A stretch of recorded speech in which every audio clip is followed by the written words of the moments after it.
sup? I'm reliably informed that I'm terrible at pimping my stuff, so here I am, pimping my stuff. You can buy most of that shit that I make over at post-mort.com. Hope to see you there.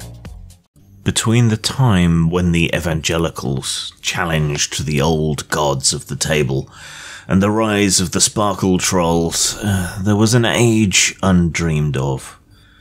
Into this time, games, many destined to pass into infamy, were spawned, with pretensions to be taken seriously as art. It is I, your chronicler, who alone can tell you of this time of legend, for I was there.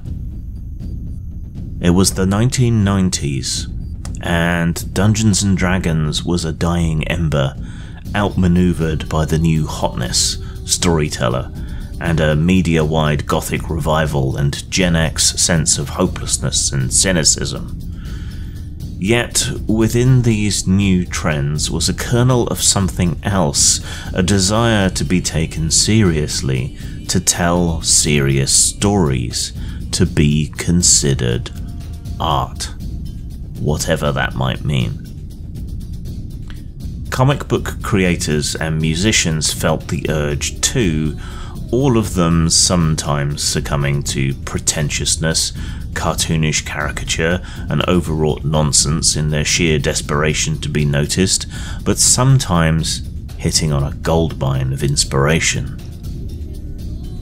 Still, it was not all bad. After all, according to Sturgeon's law, only 90% of everything is crap, leaving 10% to be good.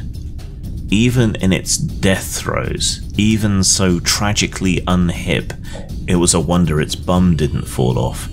D&D managed to shit out two worthwhile things: Dark Sun and Planescape. Here were settings that dealt with difficult topics, that took themselves seriously, that tried to say something and to wrangle with philosophy. All of this was done through allegory and metaphor, art and presentation. It can be hard to credit given today's propagandistic pablum served up by and to the lowest common denominator, but this was the mood of the time, and by Crom I miss it. Dark Sun was difficult, which was why you started at level 3. Healing was at a premium. Even metal was hard to come by. It was a land dominated by twisted sorcerer kings who hoarded resources and destroyed the environment with their very magic, and the lands were subject to great oppression. Slavery was rife. There was a strong BDSM aesthetic that permeated the setting, inspired by Mad Max and expressed through the art of Brom. Like Planescape that would come later, it was wonderfully, gloriously outlandish, strange, and above all, interesting. We didn't need to be beaten over the head with the message. It didn't matter that it was problematic. That was the point.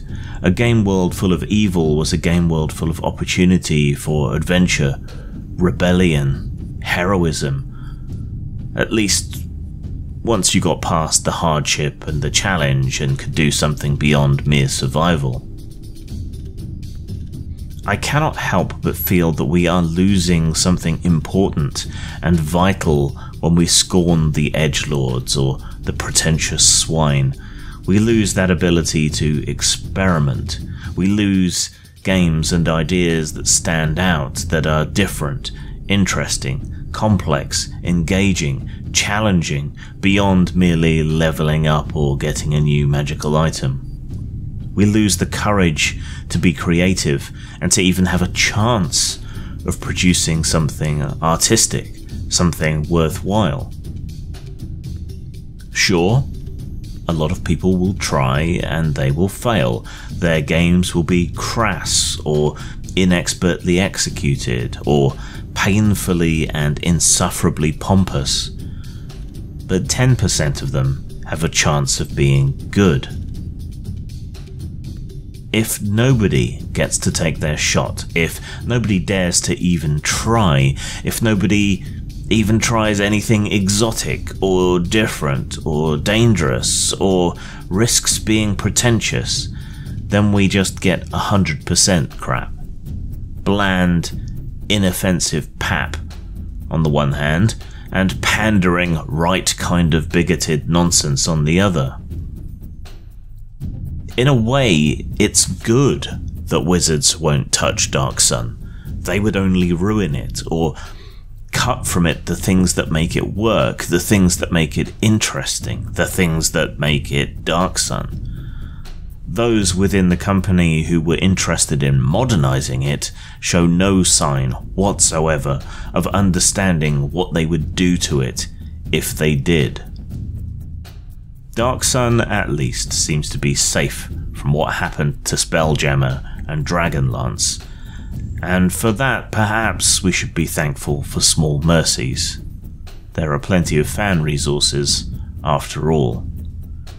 But I miss the times when we were daring, when we were edgelords, when we were pretentious swine, when we had aspirations that what we make could be art, or just artistic, or we reached for something more. And I hope that time comes again, on Toril or elsewhere. Zang. It's been called misogynistic, racist, a hate group, reactionary.